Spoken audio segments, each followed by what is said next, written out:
Okay, so all of these miniatures are conversions of some sort, but most of them are not actual miniatures, they're toys. So the key to doing this kind of conversion is actually pretty cheap, and it's heroclix. You can buy them in bulk online. You could get them for 25 cents a piece, sometimes as little as 10 cents a piece. And they're notoriously bad for their paint jobs, but really some of them aren't that bad. And their sculpts are on par with, a lot of the miniatures out there. And if you combine that with some bits and some parts of toys and some green stuff, you can make some really cool looking miniatures. And you don't have to spend a whole lot of money or feel bad if you mess something up because it was a cheap miniature to start with. A lot of this is just something like this. So I took this scarecrow looking model, and all of these are superheroes or something before, but I don't really know a whole lot about superheroes. I'm just drilling and I'm pinning. And in this case, I'm using some historical Victrix Germanic Fanatic heads. I have a whole bunch of heads. Victrix stuff comes with like a lot of extra heads and top knots and stuff. And it's as simple as swapping out a head. And in this case, I cut his scythe off and I replaced it with a spearhead later. Here's another one. I think it's some Hellboy character, but I wanted to swap out that flyer looking head for this different head from a Fantastic Four hero, but his body just kind of sucks. It's really bizarre looking, but his head was really cool. It had kind of a square jaw, and then I did a whole lot of green stuff work on him, which is, it's great to practice your green stuff and your painting on conversions like this. Some of the stuff is as simple as a head swap. Some of the stuff's more like these animal human like hybrids. I took this bottom of this gorilla toy and then part of a heroclix and a 40k orc head, and then I just did a whole lot of sculpting with green stuff.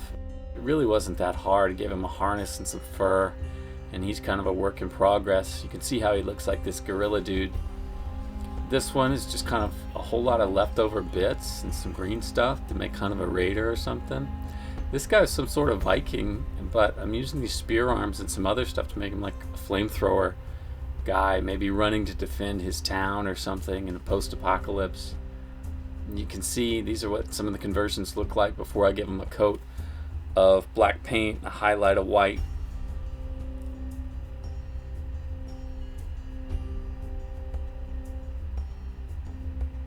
There's that one I did all that green stuff work on.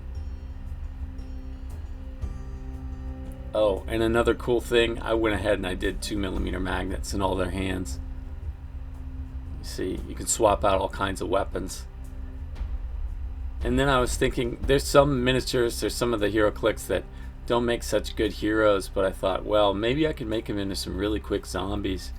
So this one, she looks sort of like a reporter or a detective. I decided to tear up her coat a little bit, and I swapped out her head with part of a resin skull, and you can just sort of repose them so they look a little bit more like zombies.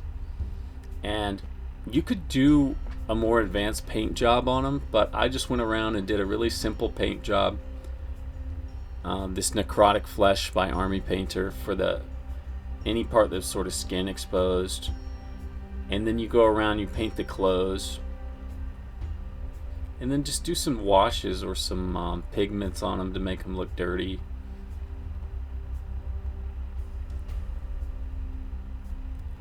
These really are sort of a test to see what I could do as far as making big hordes of zombies, because when you're looking at hordes, they don't need to be perfect. They just need to look like messy, raggedy, just giant groups, you know. And I think those look pretty cool. You could use them for D&D, or for, in this case, it's like a sci-fantasy setting. And you'll see I leave these heroclix on their original base until I'm ready to rebase them. It's just as simple as taking a razor and slicing them off. See this guy, I've painted him up, added magnets to his hands. And then you go around, if there's a little rubber part still attached, just use some toenail clippers. I learned this from a channel called Pulp Alley that does the bases the same way. They take a little punch like this. This is from EK Tools. I think it's about $10 for a punch like this. 3/4 inch circles. And I just use some of this packaging plastic. Punch a circle out. And that'll be my base. That way it fits into any environment.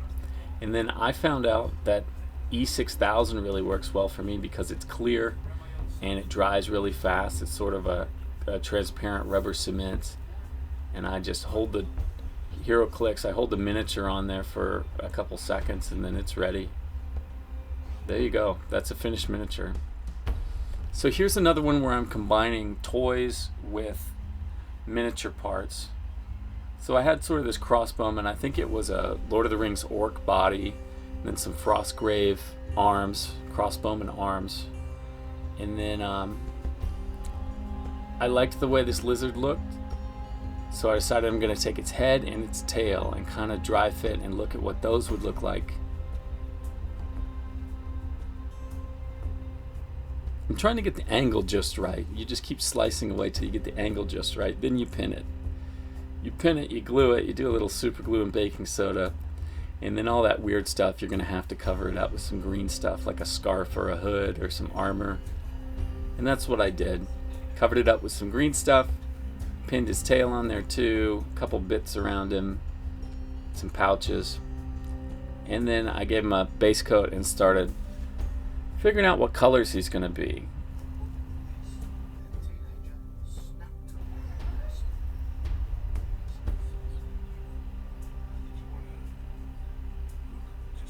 A lot of these miniatures are just inspired by a retro game called Gamma World. If you look at the cover of the 4th edition, that's what that character is inspired by. And then some are meant to be sort of farmers or NPCs or something. I think he turned out okay. She might be a low-level starter character. Same for him.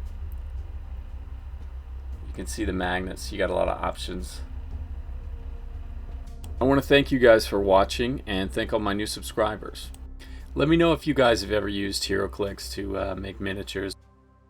If you like this one, I appreciate it. If you like and subscribe, I'll see you again soon.